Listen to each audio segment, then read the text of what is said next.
anuhan sa Department of Education para sa mas mahusay na sektor na edukasyon.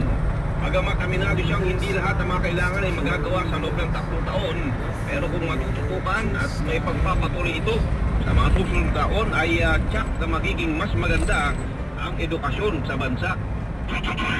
Mahalaga tayong matututukan at maiayos in the next 3 years under the administration of President Marcos. Sana po by 2028, lahat ng batang grade 3 nakapagbabasa, nakapag-add, subtract, multiply, divide.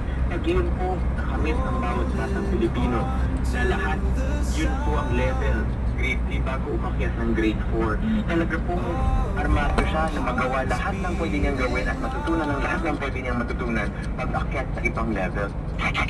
Ang tinig ni Dr. Carol Mark Yee, Executive Director ng 2nd Congressional Commission on Education o EDCOM.